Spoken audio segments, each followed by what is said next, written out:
Good afternoon. Watching all the connecting to audios. Good afternoon, guys. Welcome. Thank you for attending today's programming.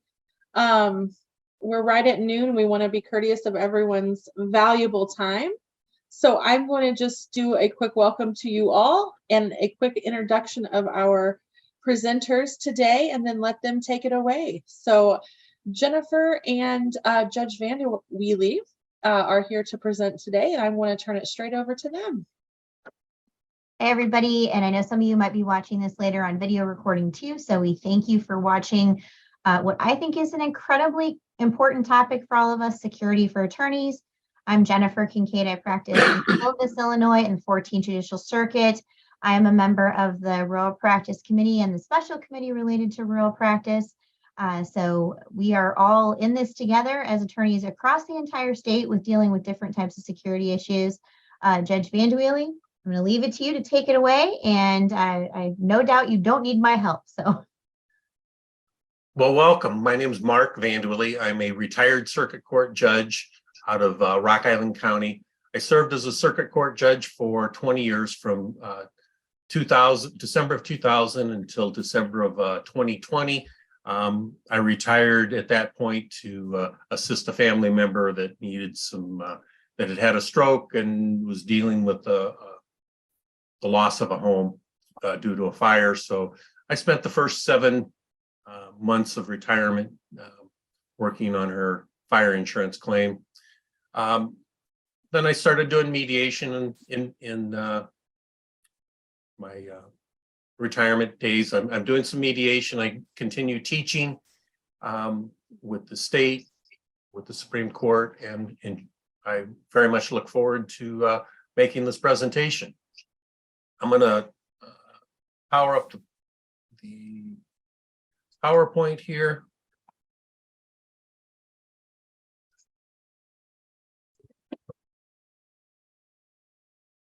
In September of 2022, a man had been convicted in 2012 of shooting a homeless man. And the attorney that had won a civil judgment against him was shot and killed in front of his home after walking his child to school. The 84-year-old man, the defendant, was convicted of first-degree murder.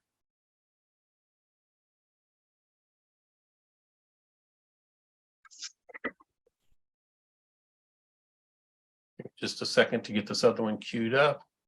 You see that okay, Jennifer? I think you might want to try and share screen again. All right.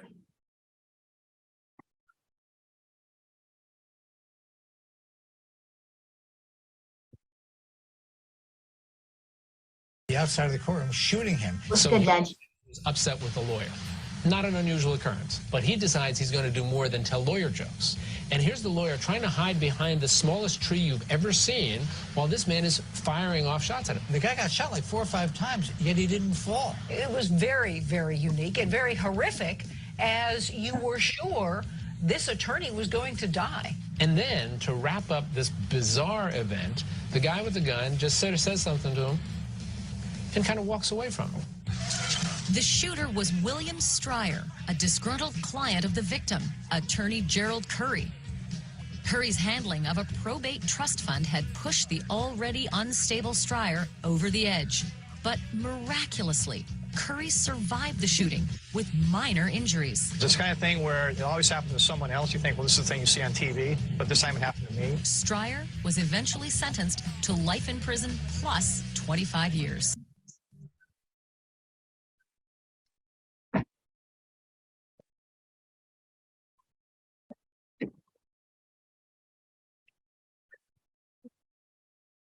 Those kinds of experiences can and do happen. Back when I was in private practice, shortly after I had, there we go,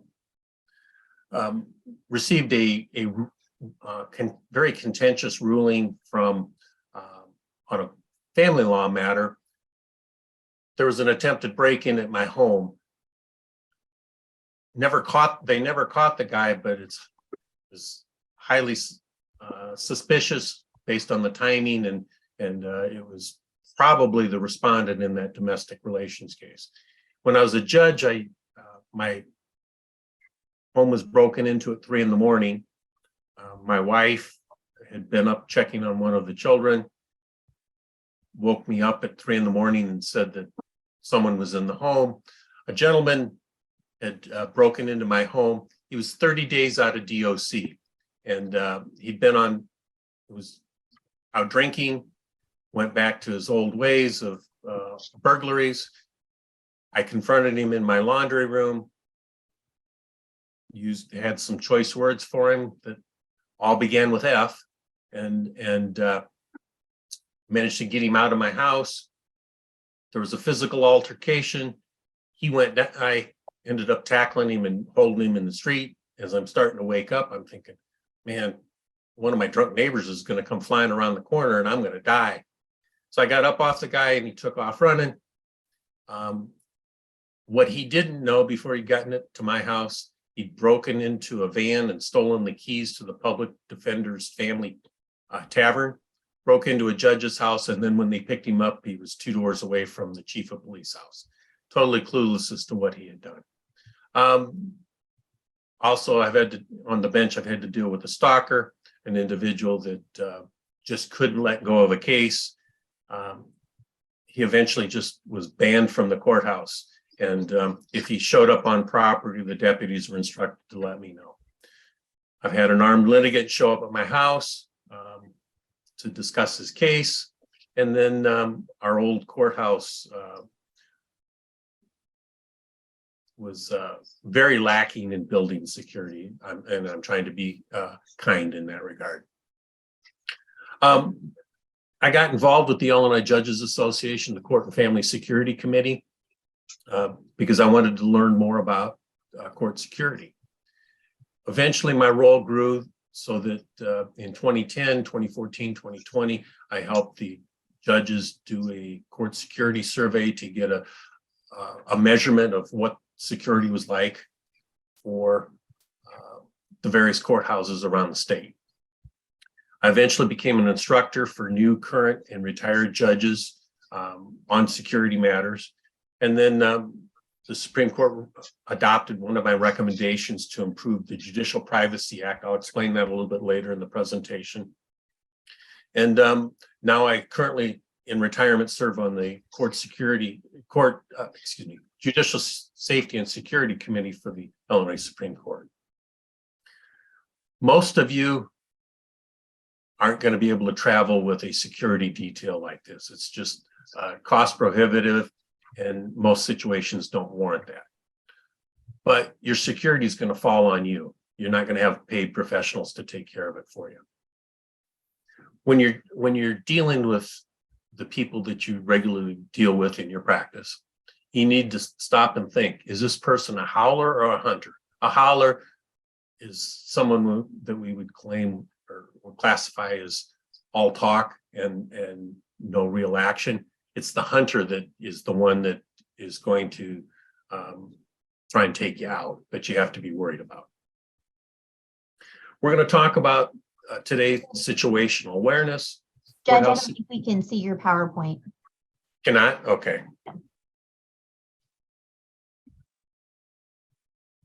Let me.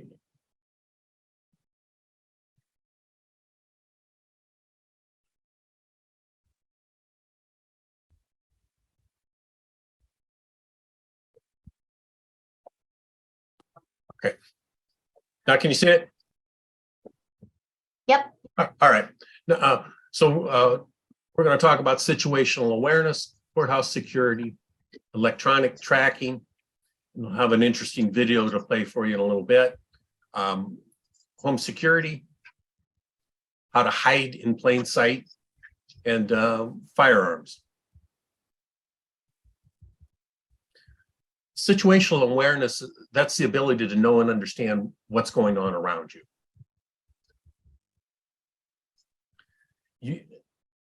That's important because you want to know and at least identify the threats that may be coming your way. You want to stay in the moment and focus on your current environment. Use all your senses, sight, sound, smell, feeling, in making those assessments. Temper what you're seeing and hearing with what's normal for this environment based on your past experience. And is this public, private, urban, rural, suburban?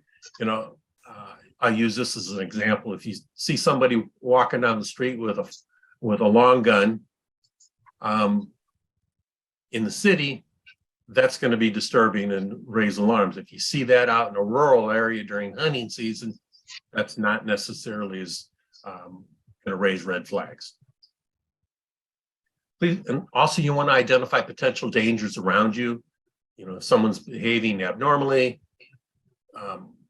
identify anything that they may be carrying that could be used as a weapon against you, whether it's a baseball bat, tools, sharp objects like pencils or pens.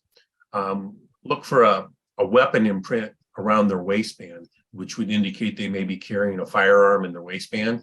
And also if you're at the airport, you'd look for unattended bags and suitcases. Also, when you're out on the street, look for that, because that could be hiding an explosive device. Use your peripheral vision. Please, we're all busy. We're going to probably be on the phone or texting or emailing the office. Try not to get distracted. Pay attention to what's going on and around you. There's a potential for a normalcy bias that nothing's going to happen. Or if you're fatigued, hunger, dehydration, lack of sleep, all those can lead to you not being on top of your game. And this is the number one distractor, the cell phone. That's how business is conducted these days. You're returning messages. You're focused on the phone instead of what is going on around you. Try and position yourself to see and assess threats. I teach a number of courses with retired law enforcement. They're the Supreme Court marshals. So after a presentation, we'll go out to eat. I never get, I'm with retired cops. I can never sit with my back to the wall in the corner booth that they always gravitate to, because they're always going there first. But that's the ideal spot, that you can sit with your back to the wall where nobody can sneak up behind you. When you're in dangerous situations, make eye contact. Trust your gut instincts. Make sure you're scanning for potential weapons. Look people in the eye. And here's some tips to help minimize your danger. Leave the office when others leave. Don't take work home, take work home instead of staying late to work at the office. Make sure you vary your route to and from the office, because if you get in a pattern and somebody's trying to follow you, they're going to know that pattern or identify that pattern, and then it's easier for them to confront you or ambush you while you're traveling. Plan your route in advance, and when you're on vacation, announce your return, not your departure. You don't want people to know that you're gone. I had a colleague that was traveling, and his wife inadvertently put out on Facebook that they were leaving for 2 weeks to go down to Florida. And so she had to create a cover story that they had rescued 2 pit bulls, and the pit bulls were going to be staying at the house, and the pit bulls had just arrived right before they were leaving, and that one of the family members was taking care of the dogs while they were gone. She did that trying to scare off anybody that might think about burglarizing their rural home. And then mysteriously the dogs disappeared when they got back from vacation. Police officers that I teach with regularly instruct judges to meditate on the hypothetical. And this comes about, this particular officer was a SWAT officer. So they train extensively for their work, and they receive intelligence on the house that they're going to be entering, or the building that they're going to be entering. And he runs through the different scenarios of where he might encounter someone. And he's doing this mentally. And by walking through it mentally, if something would happen, your body's going to react faster because you've already thought through it.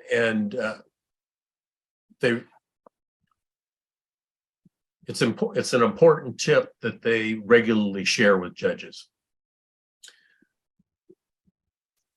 Now, some of you may know that the security at the courthouse is the responsibility of the county sheriff. You may not know that there's also a minimum courtroom standard, and that's authorized by state statute, and it tells the Supreme Court to set those minimum standards. It's a public document, so I'm not giving away trade secrets here. There are this is important for you to know if you do courtroom work, because there's certain areas around the bench, the witness box, the clerk station, the court reporter station, that are buttressed with bullet resistant material. So if you were ever at the courthouse and there was a shooting incident, or you were in the courtroom and there was a shooting incident, that's a place that you can go with reasonable certainty, and you would be protected from flying bullets. Except, and the exception is, older courthouses aren't necessarily built to those standards. So if you've got one of those big, beautiful old downstate courthouses where you regularly practice, disregard that, because you probably don't have that level of protection. It's only really in the newer court facilities. Know where your court security officer is. If there's a problem, alert them. They'd rather know about it in advance. That way they can line up backup if need be to assist them. If things got heated in the courtroom, it's okay to ask court security for an escort to your car if you reasonably expect that one of the litigants or their family members are going to try and confront you in the parking area. Know how to use the panic alarms. The style up here, up in the upper left, is the old style. You got to push both sides to activate it. I didn't know that, and I actually had to use my panic alarm one time, and I pushed the button, and nobody came. So I put in a work request order and figured out that it was operator error, that you got to push both sides of it. So I checked with my colleagues. Nobody else knew that, so we put out a memo explaining how to do it. The new style is much like this, and styles vary around the state. These are just pictures of the local ones that I was dealing with. In this particular one, you put your finger in that slot and you pull it forward, and that activates the alarm. One thing we did in Rock Island County, we had a renovation of the existing facility and an annex added on where we built 4 new courtrooms. When we did that, they added panic alarms at council table, and we had the alarms marked on the table where attorneys could locate them in the event of an emergency. If you're doing courtroom work, never hurts to know where the panic alarm is, because you never know when things may break out before even the judge gets there. If you can activate the alarm, it generally will trigger a response by law enforcement or some level of security. Know where your AED machines are. These save lives, and I've seen it in action. I had during a contentious post-dissolution case, the husband went down with a heart attack in the middle of the courtroom. The thing that actually saved his life was his ex-wife was on the stand, and she freaked out and started screaming. So I had her attorney remove her from the courtroom. I activated, by then I knew that the panic alarm needed to squeeze both sides. So I squeezed both sides, and 3 jailers showed up. But before they arrived, by moving the wife out into the hallway, the courtroom hallway was also shared. There was an office for the instructor, sheriff's instructor, on how to use the AED machine. So she was about 5 minutes away from going home for the day. When she figured out what was going on, she grabbed her AED machine and came in and applied it to this gentleman and saved his life in my courtroom. The mantra for an active shooter, it's a 3-step progression: run, hide, fight. If you're going to run, make sure you're going away from the gunfire. If you're going to hide, make sure that you're not going. He or she's not going to find you. But if you do have to fight, grab whatever you can. And here, a flagpole suddenly becomes a spear, because there's usually a little point at the top, an eagle crest or something, that becomes a spear that you can maintain distance and not have to get too close to the individual. Grab something heavy to throw, be it a book, water bottle. The old heavy metal staplers are good for that. A chair, a pen or pencil can be something to stab with. Something else to be aware of: electronic tracking. You may be aware that air tags are fairly easy to be placed on. They can easily be placed on your vehicle, in your purse, or on your person. Apple has put in place steps to alert you that an air tag is tracking you. So just be aware, if you get one of those alerts, you might want to check your clothing, your purse. People use this to steal your car, to stalk an individual, male or female. So just be aware that that's out there.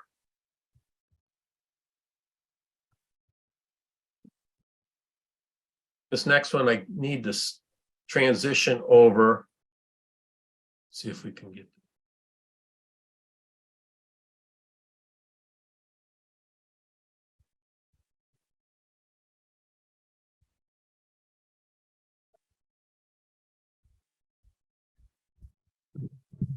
We're back now with a consumer alert for millions of smartphone users. Technology in your phone that knows exactly where you are at all times, tracking everywhere you go and keeping a record of it. NBC News investigative correspondent Jeff Rawson with what you should know. It is the motherlode of personal information stored right on your phone for anyone to see. Oh my goodness. On the 5th, you were there from 7:18 a.m. to 9:24 a.m. Holy cow. Where you live, where you work. See all those little blue dots? It even maps out where you go, including the date and exact times you were there. On the iPhone, that personal tracker is buried deep. Go to Privacy, Location Services, System Services. Scroll down even more, and there it is, Frequent Locations. Tech expert Jim Stickley says on Android devices, all your tracking data is sent straight to Google. It knows exactly where I was. This morning knows where I was sleeping, how long I slept for, when I left, when I arrived here, and that it knows right now, here's where I'm sitting. And I don't need your phone for this. I can look at this right if I have access to your account. You could be any computer anywhere in the world and pull this up. We showed this group of new moms in the park. I'm at home alone with my son all the time. I don't want anybody to know where I live. So you're saying I could take my husband's phone and look at all the places that he's been recently? Yes. So maybe I won't tell him how to turn it off. And Apple says they use the information to provide personalized services, and it's kept solely on your device and won't be sent to Apple without your consent. Apple wouldn't tell us if they take the data or not. Google, the maker of Android, telling us users have the ability to enable or disable location capabilities both on their Android device and Google account. Okay, so how do you shut the function off on your phone? Let's take you through it step by step, starting with an Android device. From the home screen, hit Apps, then Settings, scroll down to Privacy and Safety, then hit Location, then right there, Google Location History, hit that, and then just slide it to off. On the iPhone, it's a little different. We're going to walk you through that as well. From the home screen, hit Settings, scroll down to Privacy, Location Services, scroll down again, told you it's buried deep, to System Services, scroll down again, and there it is, Frequent Locations, and slide that to off. By the way, there are several different models of Android devices. The instructions vary slightly from model to model. Here's the good news on both Androids and iPhones. Even if you shut off this particular function, your other location services like maps and traffic routing, stuff we use every day, will still work. Jeff, thanks. You saw a lot of us scrambling today with our phones. We know it was a lot to take in. If you didn't catch it all, don't worry. We've posted all the instructions on our Facebook page. You can find it there right now.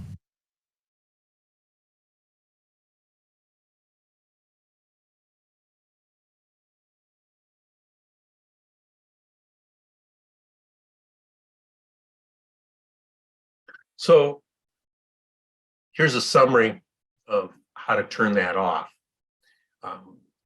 If you have your cell phone, go ahead and take a snapshot of that, and then you can use it later on to disable that feature. Or if you have a phone that doesn't follow this pattern, just Google it, and there are plenty of sites that will explain to you how to turn that off. But this is just a summary.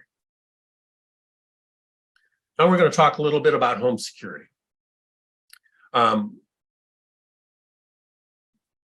different ways that people protect their home: alarm, video system, firearm.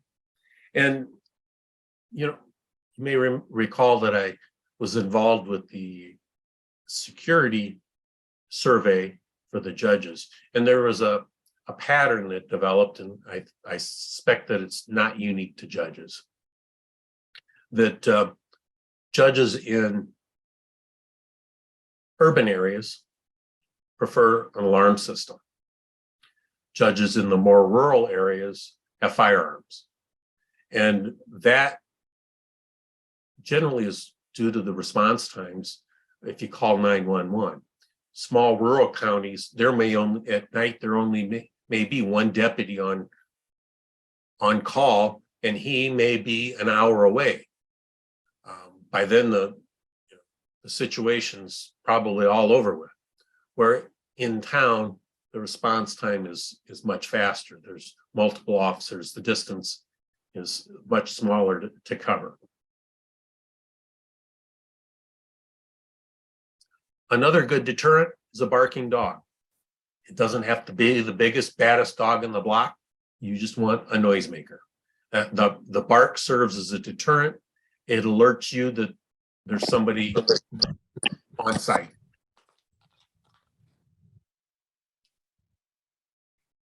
Don't give bad guys a hiding place. Make sure you keep your landscaping trim. As you can see by this comparison, plenty of hiding places in that foliage. At night, keep your home well lit. A home like this, make sure that you have exterior lighting.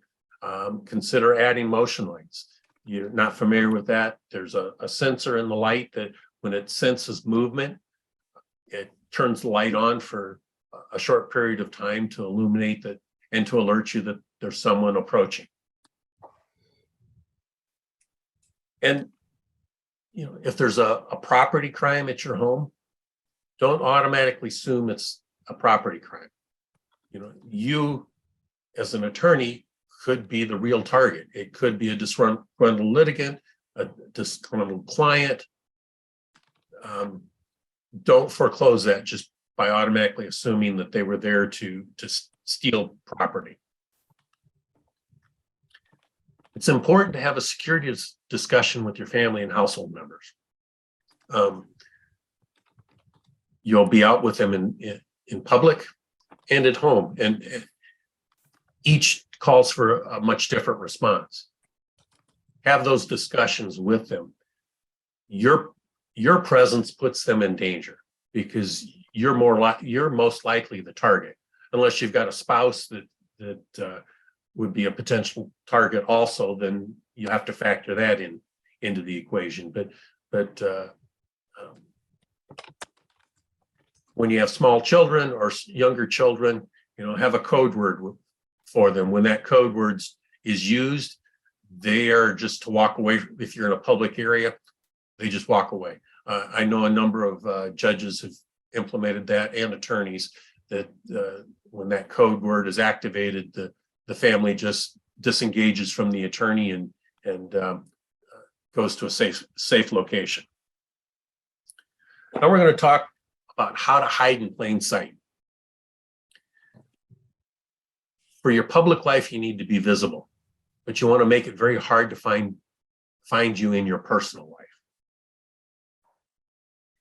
And one of the biggest impediments to that are data brokers. Their job is to gather information about you and then resell it. And they don't necessarily target you as an individual. They're targeting everybody, but you get swept up in that, and they package your personal information and they sell it to people. And most of this comes from public records, land records, voting records, driver's licenses. So wherever you can, try and limit that information. Never give out your personal information on the phone. You don't know who you're dealing with unless you've initiated the call. But somebody cold calls you, don't share your personal information. Your bank, your creditors, the credit card company, they're not going to call you and start asking you for personal information. If they do, it's probably an imposter and they're trying to scam you. If you must provide a physical or mailing address, use your work address. You got a law office, use that. Have your packages shipped there. It's much safer than giving out your home address. If you have a firm policy that doesn't allow you to do that, get your own post office box. Use that as a mailing address. Consider a non-work email that doesn't easily identify you. Like one here on the screen, Wolverine1817@gmail. Remove your name from lists. Your name, your home address, phone number. You can do that by using the do not call list or the do not mail list. And those addresses, web addresses, are on the screen. It's www.donotcall.gov and www.dmachoice.org. Watch what you carry in your wallet or purse. If your wallet or purse are stolen, your identity may be stolen with that.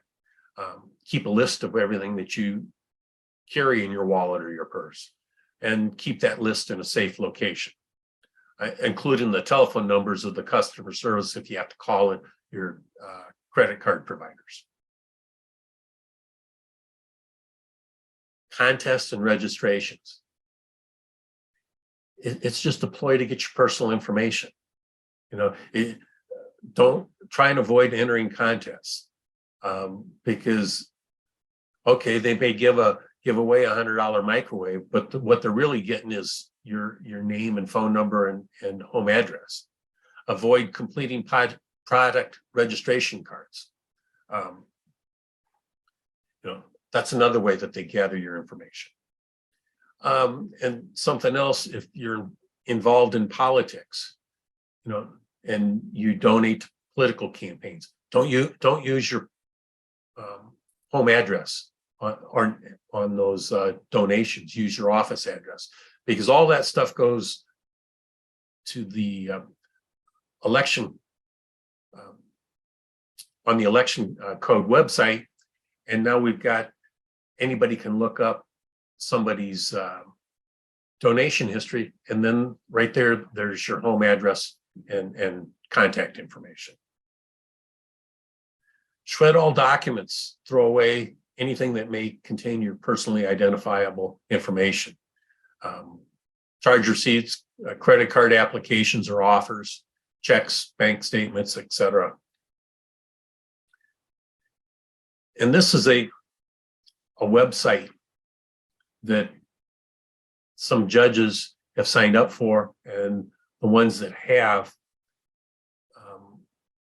say it's pretty good.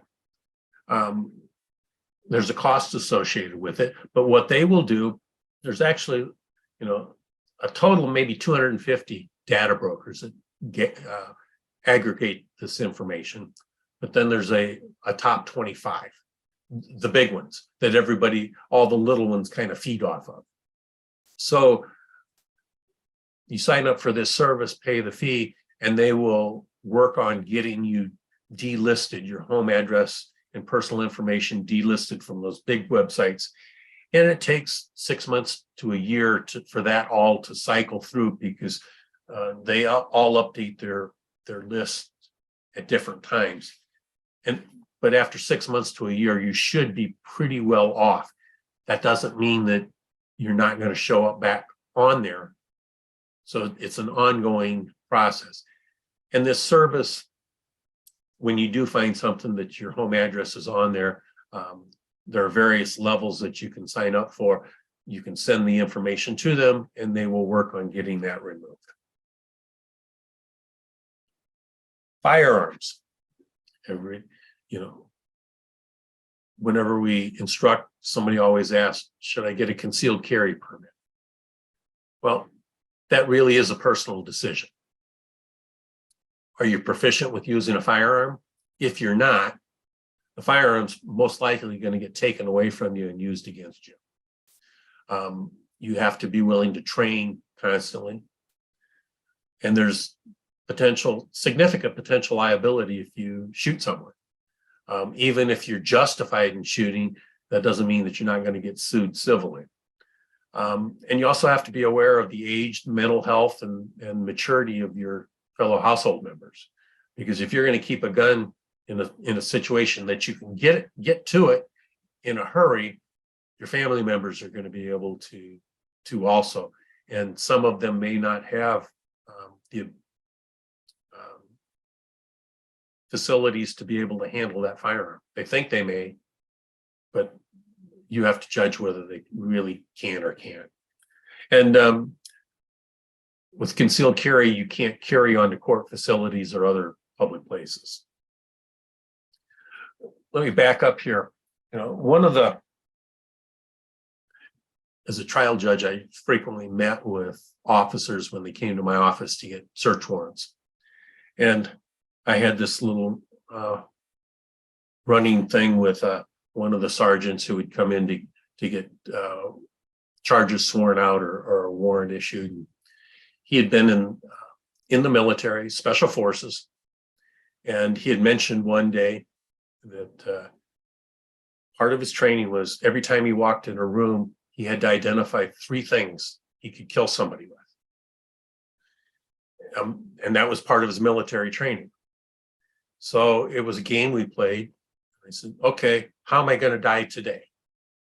And he would point out those 3 items, and so I'd remove them from my office. He'd come back another day. Okay, how am I going to die today? And he'd point out some more. By the end of, as I was getting close to retirement, I didn't have much left in my office because most everything I had there was going to kill me. So people thought I was planning my retirement a lot earlier than I actually was, and I was just removing items so that I didn't get hurt. So just want to recap briefly. Talked about situational awareness. You want to be aware of your surroundings, aware of the people that are around you, and you look for weapons, look for potential attackers. Just be aware of what's going on around you. And it may not even be an attack, but you're using your senses. If you start smelling smoke, start making plans to exit the building if need be. Be familiar with what your courthouse security entails. Know if you need help, who your security officers are. Know where the panic alarms are. Be aware of electronic tracking.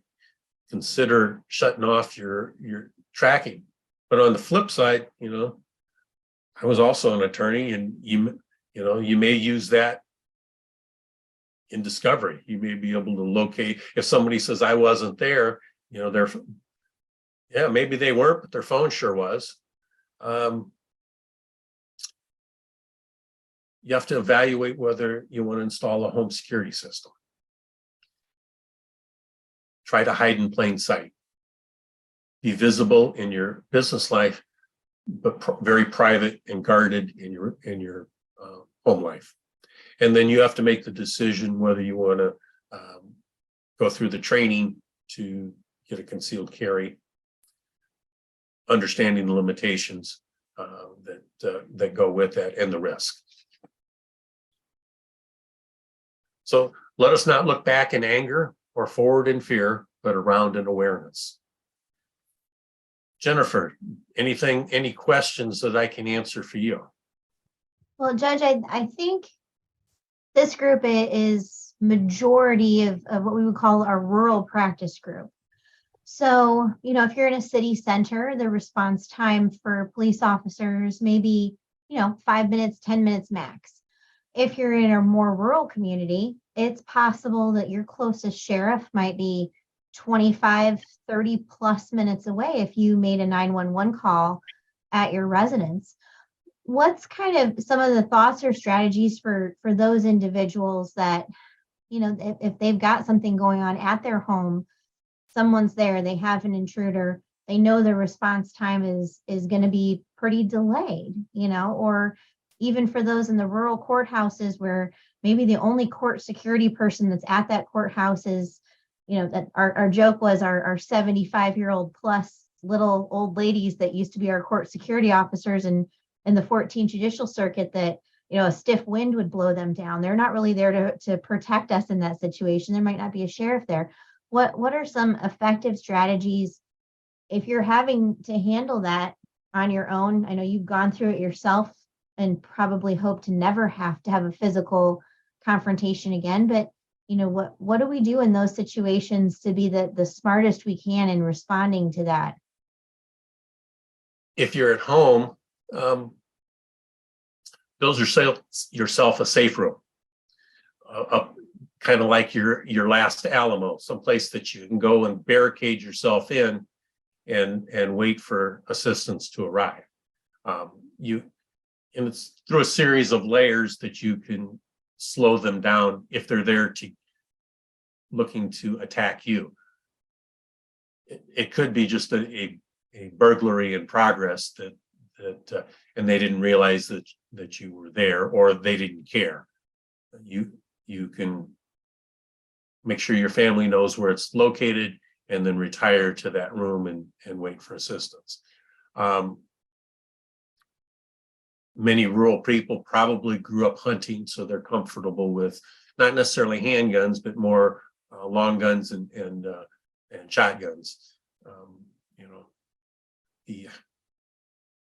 The chambering of a round in a shotgun has a very distinct sound, and just that sound may if somebody's banging on your door and your bedroom door trying to get in, and they hear that shell getting chambered, they're not, that bedroom door is not going to stop a shotgun blast. They're going to beat feet out of there. I'm not saying shoot them, That's not what I'm saying. It's just the fact that they know that you're armed, and there's that drew the line in the sand, because if they're coming in at that point, if they know that you're in there and they're coming in, they're intent on doing you harm. As far as I'm sorry, was this next part of your question? So, a lot of our rural courthouses, maybe there's just the, one court attendant. There's not any sheriff or other police officers present at the, kind of the one room older court buildings, maybe downstate or in the rural areas. They may not have panic buttons. What's kind of, I know you said strategies of looking around our surroundings and finding safe places and items. But, sometimes what's our best course of action in that situation? Well, one thing I found out, if you dial 911, Jennifer, you and I are right on the Mississippi River. And if you're close to the river, sometimes the Iowa towers latch on to our cell phone calls. So if you dial 911, you're going through an Iowa operator. I always kept the police department phone numbers in my iPhone. And then I did the same thing with the sheriff's department. So I was, at that point, I could call the 911 operator directly and say, hey, I'm here, I need help, or this situation's developing, get people here right away. And that saves time and accelerates the process.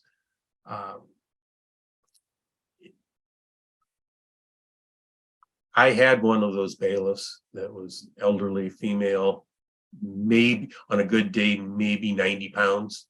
And, the sheriff said, they instructed us, if there's a dust up in the courtroom, you need to get out. I said, come on, I'm not leaving my bailiff in there to stop somebody. I'm coming over the bench.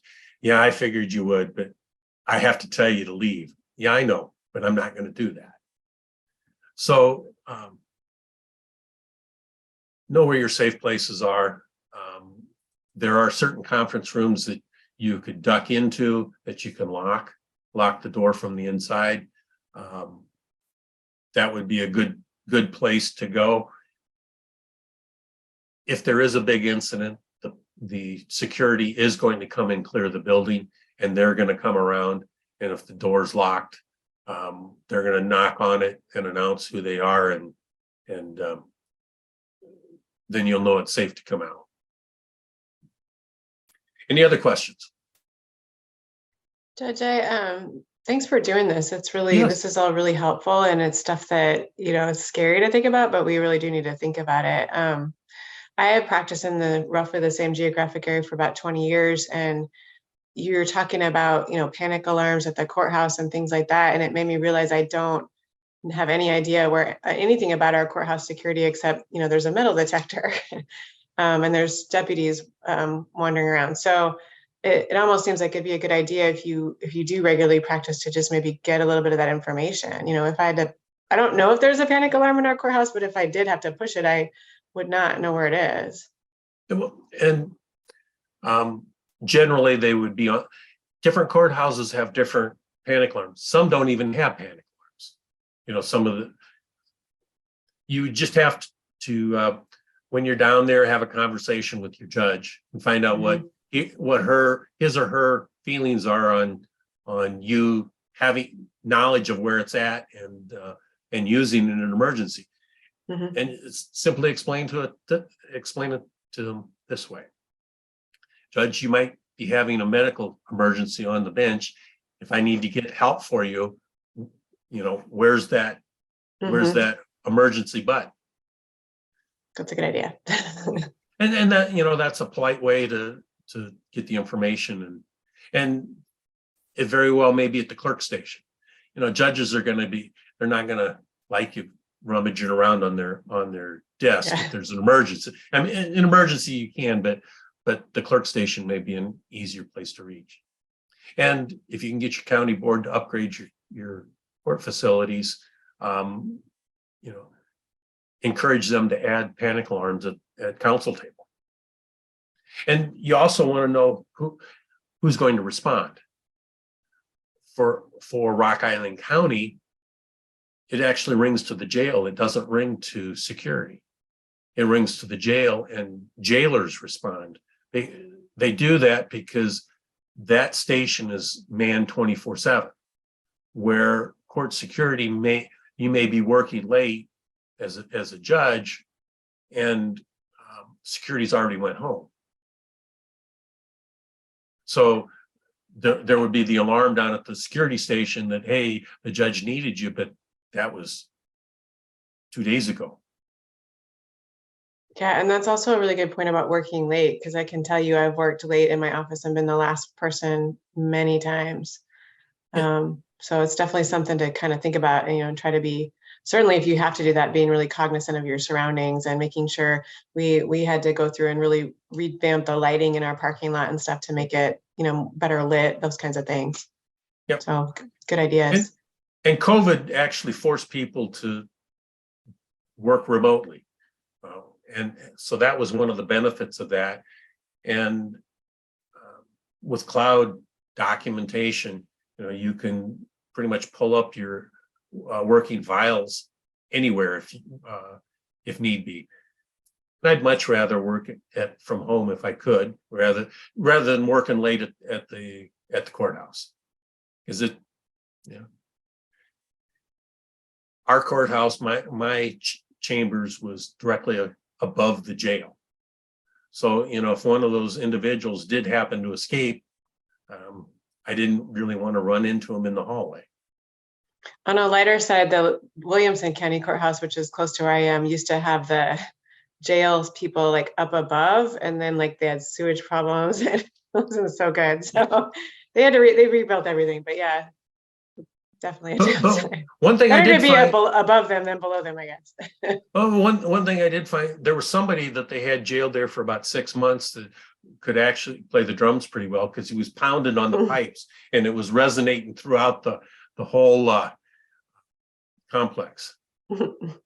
But he was smart enough to only do it after hours, because he knew that he'd get yelled at if he was doing it during the day, and they kind of let him just have his way at night, because they didn't figure anybody was in the building. Try to entertain yourself.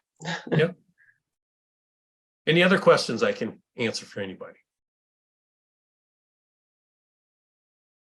Judge, are there any sort of tips that you can give, like our smaller bar associations or even just smaller groups of attorneys that are practicing those rural areas, how to open that dialogue with their courthouse? Like you said, the sheriff is responsible for the security of the courthouse in that county. Mm-hmm. How do you open that conversation if maybe there are some security issues or concerns or just questions that you want, like you said, where's the panic button or what are the plans here? How do you open that dialogue in an effective way where they're not feeling like we're criticizing you for not doing what you're supposed to? Because I don't think that's the intent. Check with your chief judge. There may be a court security committee already in place that you can funnel those questions or those observations to, or get information. Counties are encouraged to have a local court security committee made up of stakeholders, which would include the sheriff, the presiding judge, maybe two or three additional judges, and court staff, where they can talk about issues that are coming up. That'd be a good place to start to find out if you have one, because then you don't have to reinvent the wheel. You just pass along your concern. And it may be simply that you weren't aware of what was already in place. And bring up the subject with the chief judge. Hey, we're all concerned about safety. Could we have some training, security training as attorneys, because we're in your courtrooms? Because your attorneys would also include public defenders, state's attorneys, and members of the private bar. Many of you are appointed counsel in cases, conflicts counsel. ask for some security training. If we're here and something happens, what are we expected to do? Where are we expected to go? You know, that's something that really should happen annually. And you know, as I'm working on the security committee for the Supreme Court, and one of the subcommittees that I'm on for that committee, we're going to be talking with the sheriffs from downstate counties, from the smaller downstate counties, about things that are unique to small counties. And one of the things I plan on bringing up is, you know, encourage them to come up with some type of training for the people that work in that facility, including the local bar, even though you're not necessarily paid by the court system. You're there, you're one of the regulars, and you're the reason that the courts exist. And make sure that they're trained on what to do if there is an emergency. Anything else? So what I'm hearing is the ISBA should maybe do some more training on this for all of us for personal security, or maybe we should find some local resources for even just, you know, basic personal defense, you know, not weapons or anything, how to self-defense and situational awareness, and stop being buried in these little guys right here everywhere that we go, maybe. Well, hands-on would be the absolute last resort. I've been down that road. It's sure. My ribs still hurt. I got some broken ribs out of that one altercation, so that they still hurt when the weather's changing. As a reminder that's the absolute last resort. It is a good idea though, and I plan to actually reach out to my local bar association and kind of suggest this as we do monthly CLEs, you know, and this would be a good topic, you know, with the broader issues, but also more localized of, you know, this is what it's like here. So yeah, it's a good idea. And when you do that, you know, talk to your chief judge and see if you can get some actual pictures of the panic alarms. One thing I identified as a problem when I had to activate it during that heart attack, I couldn't find it. Mm-hmm. You know, it was always under the bench, but I usually sat in one spot. Well, when that happened, I slid over to grab the phone to make a phone call to see if I could get help there faster. When I slid back, I didn't slide back to my usual spot. So the panic alarm wasn't where I was thinking it was. I actually had to get on my hands and knees and look up underneath my bench to find it. So after that, I talked to our sheriff and captain of security, explained the problem, and we actually put arrows right on the bench with a little note that said panic alarm, and we put the arrow so that you can actually find it. We did the same thing with counsel table. You know, we also warned, back when we had the old courthouse in place, they had a panic alarm in one of the jury rooms. And I had a jury out, and the jury was looking for the bailiff, and they thought that button was how they summoned the bailiff. So they pushed it. 3 armed deputies come flying in there thinking that the stalker that had been after me had snuck in the building and that I was being held hostage. And so we changed the sign on there that said panic alarm brings armed response, push only in an emergency. And we never had any problems after that. So, you know, you might have to put something like that on your bench, on the counsel table, so that people don't accidentally hit that or think it'll be cool to push it and see what happens. So they're going to be surprised at what happens. Okay. Anything else I can answer? It's been a pleasure. Very much. It's been a pleasure. Thank you. Thank you so much, Judge. And for our supervisors online, we will have a recording link to this program if there's anything you want to go back and review in the the notes or the how-to on the cell phone instructions and things like that. We'll get that up on ISBA Central just as soon as we can. But again, Jennifer and Judge, thank you so much for helping out today, and it was super informative. You're welcome. Thank you. Thanks, Krista. Thanks, Judge. Bye-bye.